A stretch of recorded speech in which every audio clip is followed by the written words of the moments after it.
네, 안녕하세요. 박광남입니다. 톡톡 미래종목, 오늘은 저희가 특집으로 준비를 좀 해봤습니다. 그 현지에서 사실은 저희가 과거에 이 줌을 통해서 연결을 해봤던 이 이인구 상해 사무소장님을 저희가 모셔봤습니다. 그래서 실제 지금 자리에 나와 계시고요. 저희가 소장님께서 실제 중국 생활에서 느끼고 본 점에 대해서 생생하게 전달을 해드릴 예정이고, 관련돼서 어떤 또 산업을 주목을 해야 되는지, 그리고 하반기에 주목해야 되는 중국 이슈까지도 짚어보는 시간을 좀 가져볼까 합니다. 제가 먼저 인사드리고 이야기 나눠보도록 하겠습니다.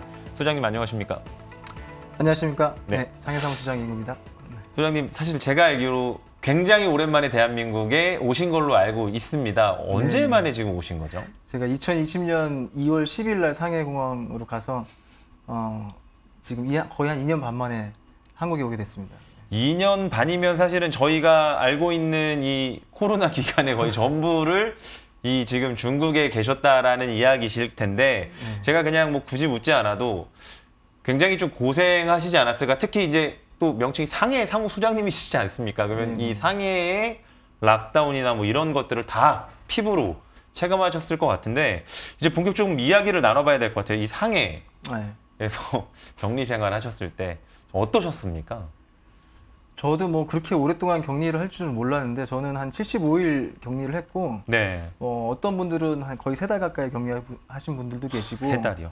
좀 빠른 분, 짧게 하신 분들도 한 2개월 이상 네. 격리를 했었죠. 뭐 격리 그 자체가 힘든 것보다도 그렇게 약간 억압된 환경에 있는다는 거, 그리고 또 뭐 어떤 가족 전체 위협을 느낀다는 거, 그런 것들이 좀 너무 새로운 경험이었고, 그동안의 상해가 어떤 글로벌 금융도시로서 계속해서 성장하고 나아지는 모습만 보다가 네. 어떤 그런 특이한 환경에 접혔다는 거를 이렇게 직접 경험하면서 뭔가 예전에 중국의 성장 동력 이런 것들이 좀 빠져가는 느낌이 아닌가라는 느낌도 좀 들더라고요. 사실 저희가 이제 이 중국의 소위 얘기하는 제로 코로나 정책을 외부에서 바라보고 있었을 때는 뭐 이 경제와 이거를 같이 가져가니 많이 하면서 저희 근데 실상을 알기는 굉장히 좀 어렵지 않았습니까? 근데 이런 것들이 실제로 경험을 해보신 결과 좀 어떤 형태로 좀 진행이 되거나 뭐 이런가요? 지금 제로 코로나 정책은 사실 중국 방역 정책의 가장 기본적인 원칙이기 때문에 이거를 포기할 수는 없는 것 같아요. 그리고 특히나 2020년에 이 제로 코로나 정책을 적극적으로 밀면서 다른 국가들이 코로나로 어려웠던 시절에 중국이 오히려 코로나로부터 자유로워지고 전 세계 공장의 역할을 하면서 경기가 너무 좋아졌었거든요. 네. 이게 그리고 지금 현 시진핑 정부의 최대 치적이었고, 예. 그래서 이번에 사실 오미크론은 너무나 확산세가 빨라서 이 제로 코로나 정책을 한다는 게 맞지 않음에도 불구하고 과거의 정책 계속 유지를 하고 있는 거죠. 그래서 지금도 상해 봉쇄가 풀리긴 했지만 네. 여전히 저는 거의 이틀에 한 번씩 계속 PCR 테스트를 하고, 제 휴대폰에 이제 QR코드로 제가 음성이라는 확인서가 네. 있어야지만 모든 건물에 들어갈 수 있고 식당에 들어갈 수 있고, 그게 다 기록으로 다 남아요. 네. 근데 이게 굉장히 조금 어떻게 보면 뭐 저 가족보다도 저에 대해서 모든 걸 다 알고 있는 거죠. 예. 모든 게 다 추적이 되고 이런 걸 느끼면 뭐 정신적으로 별로 좋지는 않죠, 당연히. 그래서 행동의 제약도 좀 생기지 네. 않을까요? 그런 예. 것도 있고, 뭐 그래서 서구인들은 지금 많이 빠져나갔습니다. 한국 분들도 많이 그렇지만 네. 유러피언 미국인들도 많이 나갔고, 또 학교 교사들도 많이 부족한 그런 상황이에요, 국제학교 같은 경우는. 예. 사실 그래서 말씀해 주신 것처럼 약간의 중국의 뭔가 성장의 동력이 약간은 소진된 게 아닌가라는 느낌을 사실 이런 부분에서도 좀 받으셨지 않을까. 저희가 좀 이걸 느껴볼 수 있는 그런 것들이 좀 네. 있으니까 그래서 직접 촬영하신 게 있다고 네, 들었습니다. 지금 상황이 사실 2020년도가 코로나 충격이 더 컸지만 네. 그 후속 영향은 지금이 더 큰 것 같아요. 그래서 같이 화면을 보시면 이건 네. 제가 직접 찍은 화면들이거든요. 이거는 이제 저희 회사 바로 옆에 직접 있는 찍으신 굉장히 거네요. 큰 사람이 단지. 아무도 없는데요? 네, 우리로 치면 IFC 정도 되는 네. 규모예요. 그 쇼핑몰 점심시간에 이제 주로 밥을 먹으러 자주 가기 때문에 여기 1층에 보시면 이게 샵인샵 개념으로 막 네. 구두나 피혁이 이 안에 다 모든 매장에 들어가 있는데, 거기도 보시면 뒤에 보면 텅 비어 있어요, 완전. 텅 원래 비어 이런 있고. 데가 아닌 거죠? 그렇죠. 예, 여기 지금 안에 들어가서 찍었는데 다 비어 있죠. 다 비어 있고, 또 다른 식당 칸이 많은 뭐 다른 층에 가보면 다 벽에 이렇게 그림으로 이제 막혀 있습니다. 이렇게 네. 벽판으로. 요게 다 망해서 나가는 가게들이에요. 이제 임대를 새로 찾고 있는. 그러니까 이 정도로 물론 이 스팟이 굉장히 사람들이 엄청 많고 막 그런 붐비는 곳은 아니지만 예전에는 네. 이렇지 않았거든요. 그리고 음, 뭐 2020년도만 해도 안 좋았지만 봉쇄가 해제되고 나서는 굉장히 활력을 많이 떴었는데 지금은 이런 오프라인 비즈니스는 굉장히 많이 안 좋아졌어요. 그래서 네. 다른 데도 마찬가지고 예전에 비해서는 회복 속도가 너무 느리고 대신에 이제 기업들이 이제 시장에 적응해야 되니까 온라인 비즈니스 쪽으로 온라인 마케팅, 온라인 비즈니스를 중점으로 하는 기업들은 그래도 실적이 괜찮고 특히 이제 중국의 소비자 업체들은 발빠르게 온라인 마케팅에 넘어가고 있거든요. 그런 네. 기업들은 그래도 살아남고 있는데 이런 그냥 전통적인 소비 산업은 이제 거의 거의 망해간다고 볼 정도로 상황이 좋지를 않고 있습니다. 네. 사실 저희가 이 언론 기사로 통해서 보다가 직접 현장에 가셔서 저는 지금 표정을 보고 이제 좀 느낌을 받을 수가 있어서 제가 직접적으로 느껴지는 부분인데 정말 좀 좋지 않다라는 부분이 좀 확실하게 좀 느껴지곤 하거든요. 근데 다만 그럼에도 불구하고 사실 중국 시장이 어떻게 보면 글로벌 시장에서 어떻게 보면 제일 빨리 좀 턴어라운드 하는 모습들이 좀 나타나기도 했었거든요. 바닥을 찍고 반등 흐름을 좀 이어가고 있는데 좀 이 이유에 대해서 좀 어떻게 생각하고 계신지 궁금합니다. 네, 맞습니다. 지금 특이하게도 올해 4월 27일 날, 그러니까 3월달 4월에 굉장히 급락을 하고 4월 27일 날 바닥을 찍고 중국 시장이 굉장히 아마 다른 국가들에 비해서 굉장히 빠르게 반등을 하고 있죠. 네. 뭐 여러 가지 이유가 있겠지만 당연히 지난 2021년 2월에 피크를 치고 시장 자체가 장기간 하락을 했고 네. 하락폭도 굉장히 깊었죠. 그래서 예. 밸류에이션 매력도 있는 상황이었고 또 하나는 특이한 게 이제 러시아 우크라이나 전쟁이 발발한 이후로 전 세계 선진국들이 인플레에 허덕이고 있는데 네. 중국은 러시아로부터 값싼 천연가스, 원유를 수입함으로써 인플레 리스크가 다른 국가에 비해서는 굉장히 낮습니다. 네. 아직까지 통제 가능하고 그런 예. 부분 때문에 경제적 충격이 좀 적은 그런 상황이라고 볼 수 있겠고요. 네. 그리고 이제 아무래도 2분기 코로나 봉쇄에 따른 충격이 너무 컸기 때문에 금리도 내리고 각종 재정 확대 정책을 비롯한 경기 부양 정책이 나오면서 주식시장에서는 이제 그런 것들을 반응을 해서 좀 한 2달 정도 랠리를 했죠. 예. 5월, 6월하고 7월 달에 좀 조정을 받았고요. 뭐 그런 상황이라고 볼 수 있을 것 같습니다. 예. 그런데 이제 무엇보다도 좀 다른 게 예전에 뭐 다 같이 빠졌다 다 같이 올랐지만 지금 같은 경우는 계속해서 좋은 섹터들, 뭐 배터리나 신에너지, 뭐 친환경, 반도체, 뭐 이런 하이테크 이런 쪽은 그래도 상대적으로 굉장히 주식이 안정적이고 꾸준한데 네. 그렇지 않은 쪽은 뭐 계속해서 안 좋다든지 그래서 이 시장의 그 온도차가 업종이나 섹터별로 굉장히 크다 이런 게 이제 과거랑 좀 다르다고 볼 수 있을 것 같습니다. 예.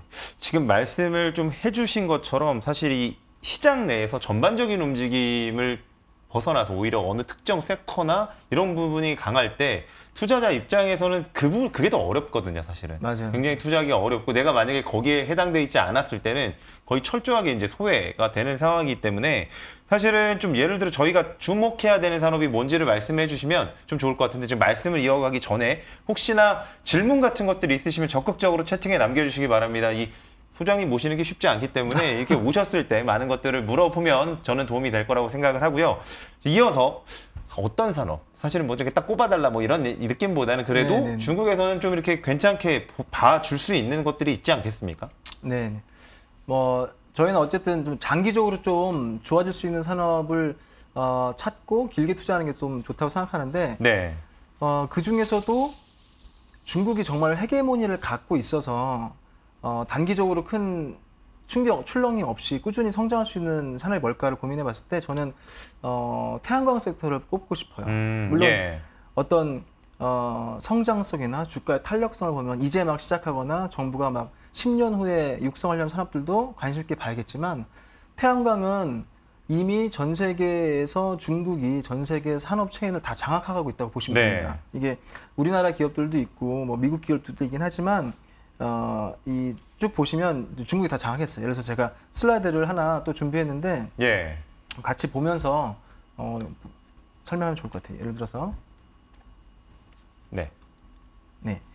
요거는 이제 중국 정부에서 만든 자료예요. 이제 틱톡에 올라온 영상을 제가 좀 편집을 했습니다. 네. 막 음악도 너무 웅장하고 막 그래가지고 그런 거 다 빼고 소리 없이.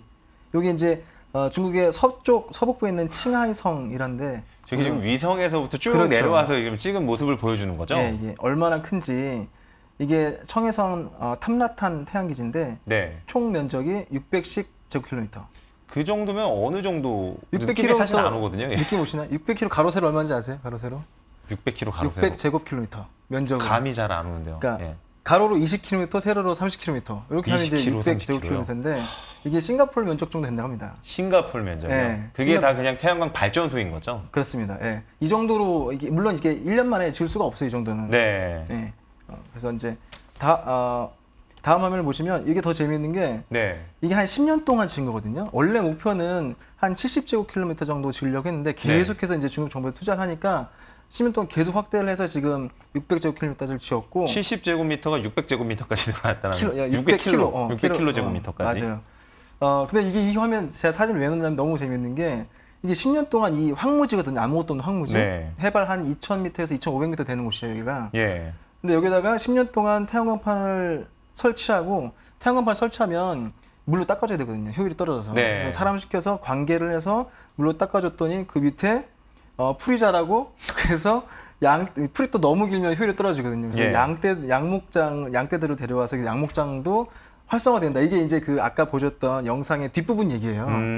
마치 무슨 중국 무협소설 보는 듯이. 네, 이게 무슨 새로운 산업이 더 그래서 파생된 것 같은 느낌을 받는데요. 중국에서 이렇게 예. 태양광을 발전시키면서 주변 뭐 경제도 좋아지고 새로운 인더스트리도 탄생하고 있다. 뭐 이런 식으로 홍보를 하는 자료인 거예요. 아까 그게. 네. 그러니까 그런 식으로 지금 중국 정부가 하나의 어떤 핵심적인 산업으로 선정을 하면 그 산업을 굉장히 장기적으로 적극적으로 밀어주고 그게 성과가 나타난다 이거죠. 그래서 지금 태양광은 무엇보다 중요한 게 가성비거든요. 네. 가격 경쟁력. 근데 그게 중국이 가장 뛰어나기 때문에 결국에는 그 폴리실리콘부터 웨이퍼까지 해서 태양광 만드는 모든 그 밸류 체인에서 중국 기업들이 가장 앞서 있고 다른 나라들은 사실 중국 모듈이 없으면은 그 태양광 발전소를 설치할 수 없을 정도로 그 정도 이제 중국이 다 태양광 산업을 잡고 있다 이렇게 보시면 돼요, 사실. 예, 사실 뭐 저도 예전에 그 중국 태양광 업체들의 시장 점유율이라고 할까요? 대부분 네네. 뭐 7, 80% 혹은 뭐 90% 이상 넘어가는 것들도 봐왔기 때문에 이 네. 부분에서의 중국 시장의 경쟁력이 어마어마하다라는 것을 좀 볼 수 있어. 그리고 방금 보여주신 화면을 보면서 이게 과연 경쟁이 가능한 시장일까라는 생각이 좀 들기도 하는데요. 네. 근데 이 태양광 관련 밸류체인이 보시면 아시겠죠? 굉장히 좀 다양하지 않겠습니까? 네네. 많은 부분에서 이제 중국이 이제 그 장점을 가지고 있는데 이 중에서도 혹시 투자 매력도가 더 높은 분야 같은 것들이 또 있을까요? 네. 다음 화면도 같이 보면서 제가 설명드릴 거예요. 제가 이제 중국 쪽 태양광 발전이 아까 단연코 이제 전 세계를 압도한다고 했는데, 네. 요건 이제 추가적으로 변화를 설명하자면은 이런 거예요. 전 세계, 중국을 제외한 전 세계에서 설치된 신규 태양광 용량. 네. 근데 그거랑 비교하기 위해서 모듈 기준으로 중국이 해외에 수출한 모듈량을 비교하면 거의 비슷하죠. 이거 그냥 다 중국 거라고 그렇습니다. 봐야 되는 거 아닌가요? 지금은 그러면? 이제 중국 모듈이 없으면 해외에 신규 태양광 발전소를 설치하기 어려울 정도로 중국 물량을 거의 다 갖다 쓴다는 얘기예요. 그렇게 해서 지금 쉽게 보면은 네. 전체적으로 태양광 모듈까지 해가지고 직접적인 그 태양광 밸류체인 중국이 다 장악하고 있는데, 최근에 제가 봤을 때는 그 이외로도 많이 확대되고 있습니다. 네. 예를 들어서 다음 슬라이드 보시면 가장 중요한 거는 최근에 예전엔 집중식 엄청 큰 태양광 발전소용으로 네. 태양광 패널을 설치했는데 지금은 중국뿐만 아니라 다른 나라도 이제 분포식 태양광 설치를 굉장히 장려합니다. 예. 지금 방금 말씀해 주신 것처럼 집중식이 저희가 방금 그 영상으로 봤던 그런 태양광 그렇죠. 꼭 공장 같은 느낌의 이런 것들, 네, 맞습니다. 네. 이 전력 생산 공장 같은 느낌이 집중식이면 그럼 분포식이라고 지금 말씀해 주신 네. 거는 좀 어떤 건지 설명을 좀 해주실 수 있을까요? 분포식은 말 그대로 네. 넓게 분포한 작지만 여러 곳에 놓는다는 거죠. 그래서 대표적인 게 가정용 지붕에 놓는 거, 그리고 공장에 있는 그 옥상에 있는 옥상 혹은 벽에다가 태양광을 설치하는 거. 네. 그런 것들을 해서 남는 공간에 효율적으로 전력을 배치할 수 있도록 하자. 근데 이게 왜 중요하냐면 분포식으로 가면 네. 보통 우리가 태양광 전력을 셀에서 직류를 받는데 이거를 교류를 전환시켜야지 가정에 쓸 수 그쵸. 있거든요. 예. 이때 꼭 인버터가 필요합니다. 그러니까 예. 전력 전환 장치. 그런 것들이 이제 예전에는 집중식일 때는 뭐 좋은 거 한 개, 두 개 있으면 되는데 분포식으로 하면 각 가정마다 다 있어야 되는 개별량 거예요. 하나씩 다 있어야 되는 거죠? 네, 예. 그래서 관련 기업들의 인버터 출하량을 보시면 1년에 최소한 5배, 10배씩 증가하는 거 포커싱 돼 있습니다. 작년 실제로 그랬고 올해 네. 포커싱도 그렇고. 그래서 관련 기업들이 요즘 주가도 굉장히 좋고요. 앞으로도 사실 이게 트렌드고 중국만 그런 게 아니라 유럽에서도 지금 이 에너지 대란이 일어나면서 최근에 보조금을 많이 지원하는 분야가 분포식 지원입니다. 그래서 예. 가정에다 분포식 태양광 설치하라고 많이 장려를 하고 보조금을 주고 있기 때문에 근데 거기에 들어가는 인버터도 결국에는 다 중국산입니다. 왜냐하면 네. 이게 엄청난 하이테크가 아니라 가성비가 중요한 제품이기 때문에 네. 이런 기업들이 다 중국 기업들이 수출한 물량을 가지고 다 설치를 하게 돼 있어요. 예. 사실 저희가 일반적으로 알고 있는 이제 중국 태양광 밸류체인 내에서 강자들은 뭐 이제 폴리실리콘, 그다음에 웨이퍼, 뭐 이렇게 모듈, 뭐 이런 것들 얘기를 했는데 사실은 지금 말씀해주신 이런 분포 형태로 바뀌었음에도 불구하고 거기에 내부에 있는 뭐 인버터 같은 산업도 중국에서 가성비 있는 제품으로 이미 시장을 장악하고 있는 모습들이 사실 굉장히 일면으로는 좀 두렵기도 하는 생각도 좀 드는데요. 이거 관련해서도 또 다른 기술 발전도 계속적으로 일어나고 있지 않나요? 네, 맞습니다. 이제 산업의 확장적인 측면도 있고 네. 중국이라는 곳이 태양광 산업을 리딩하고 있기 때문에 새로운 다음 단계의 기술에 대한 투자, 연구 이런 것도 굉장히 활발하더라고요. 그래서 네. 중국에서는 지금 태양전지 셀 예. 그걸 만드는 기술에 있어서 지금은 전 세계적으로 PERC라는 기술이 가장 많이 쓰이는 것이고 지금은 약간 표준 같은 주류인 거라고 윤기 봐야 되는 실리콘에서 거예요? 이제 예. 쓰는 기술입니다. 그거보다 약간 개량된 게 탑콘이라는 기술이고 네. 그다음에 이제 차세대는 HJT라는 기술을 쓸 것이라고 중국에는 보면 많은 보고서에서 언급을 해요. 네. 근데 한국 자료에 보니까 HJT에 대한 기술 보고서 그렇게 많지는 않더라고요. 그래서 예. 이게 다르구나. 이게 산업을 선도하고 있는 중국에서 새로운 기술에 대한 언급이 많이 나오고 있다는 게 너무 좀 신선한 충격이었고 예.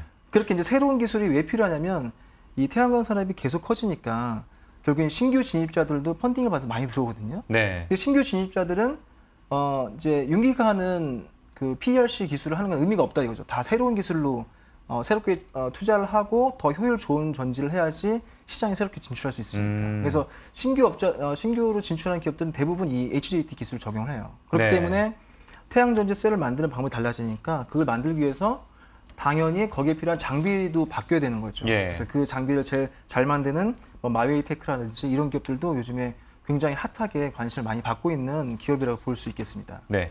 지금 저희가 인버터하고 지금 이런 세대 교체, 태양광 셀의 세대 교체에 필요한 장비 관련된 종목을 이야기를 해주셨는데 이거 저희가 좀 직접적으로 개인이 투자를 할 수 있는 그런 종목인가요? 이게 아쉽게도 태양광 종목들을 보면 예. 뭐 양광 종목도 그렇고 이건 인버터 종목이죠. 그리고 예. 진앙테크도 그렇고 이게 후광통을 통해서 개인이 투자할 수 없는 종목들이 좀 있더라고요. 예. 그래서 약간 좀 아쉬운 부분이 있는데 대신에 그리고 사실 어떤 종목이 제일 좋은지 손꼽는 게 좀 어려운 작업이잖아요. 네. 근데 하지만 제가 봤을 때는 이 태양광 인더스트리는 이미 중국이 다 장을 한 상황이라서 네. 중국 이 태양광 관련 업체들이 다 모여 있는 ETF도 굉장히 좀 매력적이다 장기적으로. 그래서 네. 제가 찾아보니까 예를 들어서 이제 홍콩에 있는 것 중에는 글로벌 엑스 차이나 클린 에너지 ETF가 있는데 네. 다른 차이나 관련 ETF들보다 훨씬 퍼포먼스가 상대적으로 괜찮더라고요. 예. 그리고 또 이제 미국 주식을 주로 투자하시는 분들은 미국에 상장되는 이제 레이스라고 있습니다. RAYS. 이 태양광 이건 솔라 ETF인데 보통 미국에 상장된 솔라 ETF는 주로 미국 기업들이 많아요. 글로벌 예. 기업들이. 그런데 이제 이 ETF에는 중국 기업들이 많아서 중국의 태양광 산업 성장의 수혜를 좀 ETF가 그대로 반영할 수 있지 않나라는 생각이 들어서 그런 것들은 뭐 개인적으로 관심 있게 받으시는 것도 좋을 것 같습니다. 네. 저는 이 부분에 사실 질문을 한 건 드리고 싶은 내용이 좀 있었어요. 이 럭키님께서도 질문은 아니셨는데 이 낸시 펠로시 대만 방문으로 중국, 대만 양국의 갈등이 점점 고조되고 있는 것 같아요. 사실 이 부분에는 대만뿐만 아니라 미국도 이제 들어가 있는 상황인 거고 네네. 이 중국이 방금 이야기를 해주신 것처럼 이 태양광 시장을 사실은 이 리딩을 하고 있다 보니까 사실 견제의 움직임들이 계속 좀 있고 최근에 반도체만 하더라도 막 이렇게 좀 내리누르려고 하는 모습들이 나오는데 맞아요. 이런 위협에 대해서 과연 중국이 아무리 리딩을 하고 있지만 계속적으로 좀 잘 될 수 있을까? 분명히 이런 투자자분들은 의구심을 갖고 계실 거거든요. 관련해서는 좀 어떻게 생각하십니까? 맞습니다.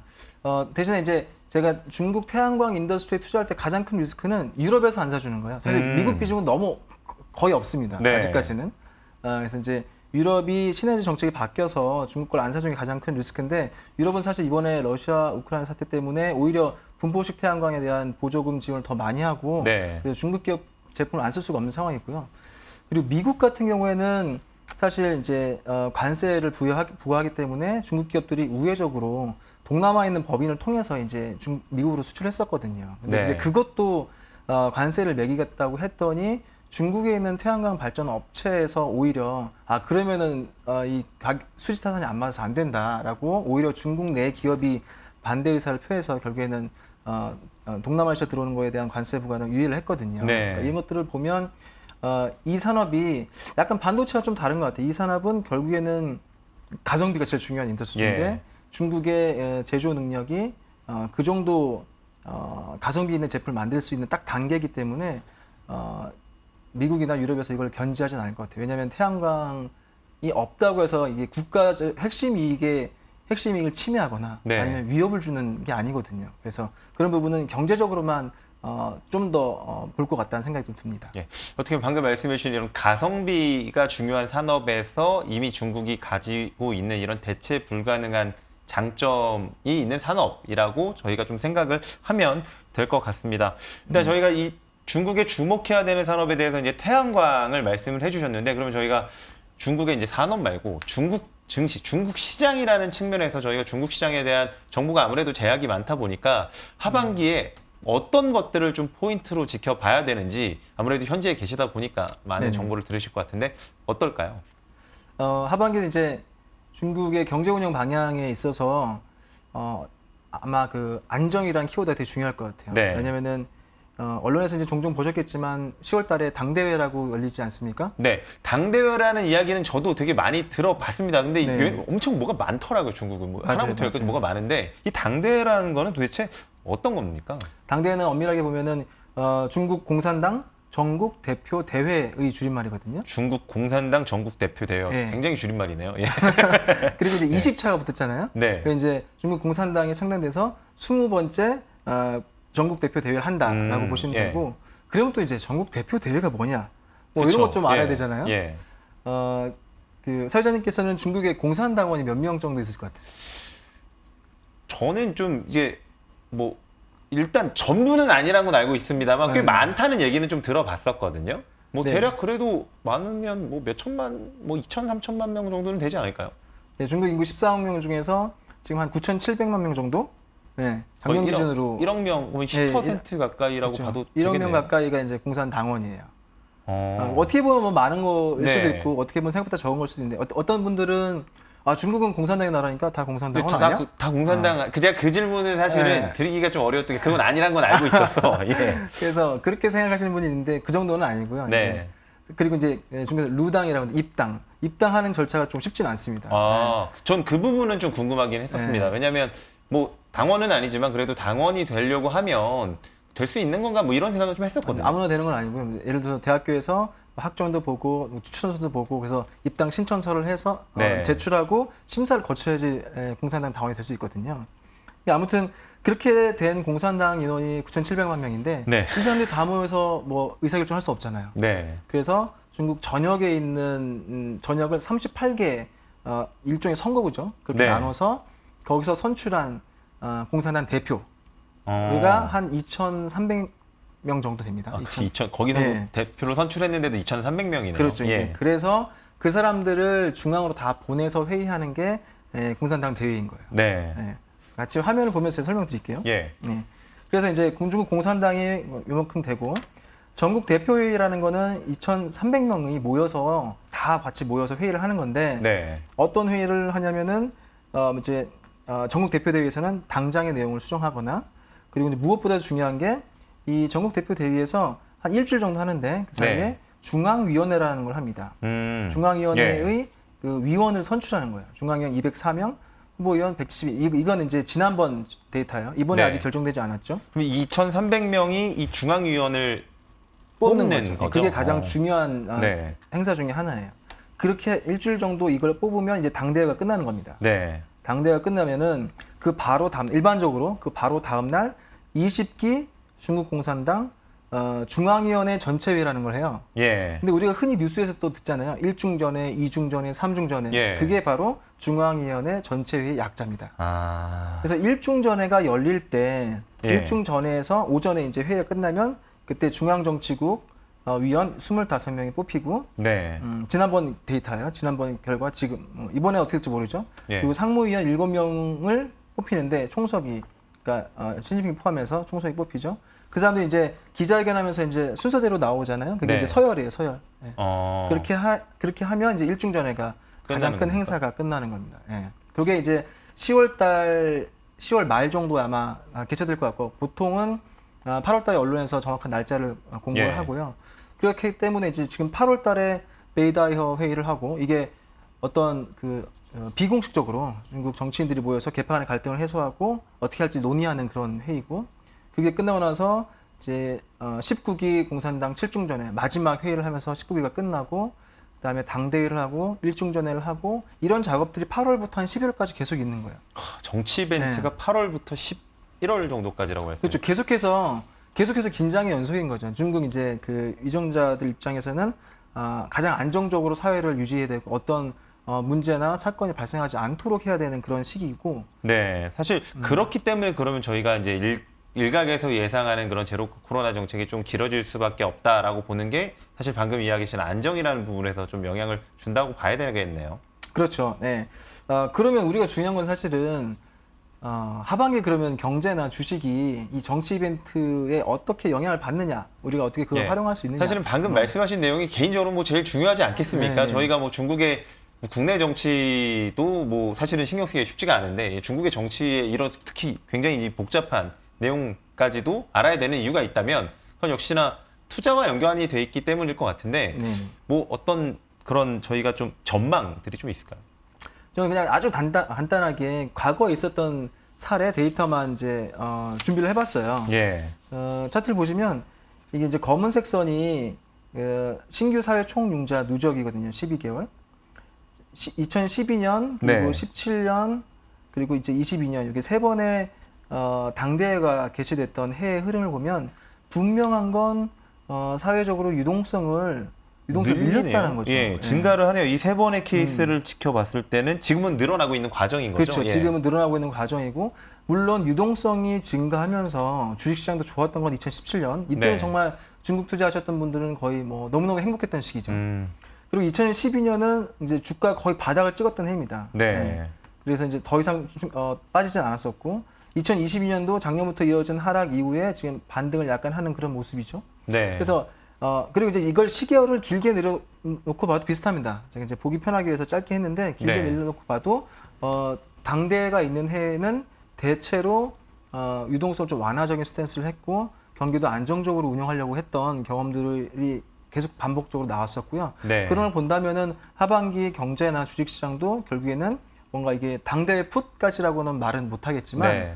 이런 정치 이벤트 가운데 경제나 주식시장을 안정적으로 운영하려는 그런 스탠스를 보일 거기 때문에 우리가 중국 시장에 어떤 큰 리스크나 큰 하락이 다시 올 거라는 걱정은 좀 잠시 접어줘도 될 것 같아요. 물론 최근에 있었던 미국과의 그런 정치적 예. 갈등, 대만 이슈 이런 것들은 이런 이 당대 같은 이슈랑 또 별개의 정치 이슈이긴 한데 그런 사건들을 좀 제외하고 본다면 그건 일시적인 거니까 예. 제외해놓고 본다면은 하반기 주식시장도 그렇게 나쁘지 않을 것 같다라는 생각 좀 듭니다.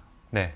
방금 말씀을 해주신 내용들을 기반으로 해서 보자면 이 정치국 이벤트들, 이 정치 관련된 이벤트, 특히 그냥 정치 이벤트가 아니고 굉장히 좀 큰 정치 이벤트가 있을 때 전반적으로 이 사회를 조금 안정적으로 이끌어 가려고 하는 기조들이 좀 있었다라는 말씀을 해주셨고 그게 기반해서 봤을 때 주식시장도 그 흐름을 좀 따라가지 않겠냐라는 말씀을 좀 해주신 것 같습니다. 이 중국 시장에 관련돼서 사실은 좀 궁금하신 부분들이 있으시다면 뭐 지금 남겨주시면 제가 따로 질문을 또 드릴 수 있으니까요. 적극적으로 댓글 통해서도 남겨주시면 좀 좋을 것 같고요.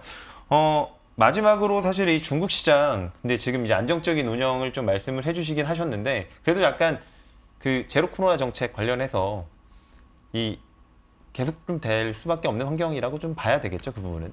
네, 맞습니다. 이제 중국에 사는 입장으로서 사실 너무 좀 답답하긴 해요. 지금도 계속 QR코드를 찍어야지 어디를 들어갈 수 있다는 그런 환경 자체가 받아들이기 너무 어려운데 네.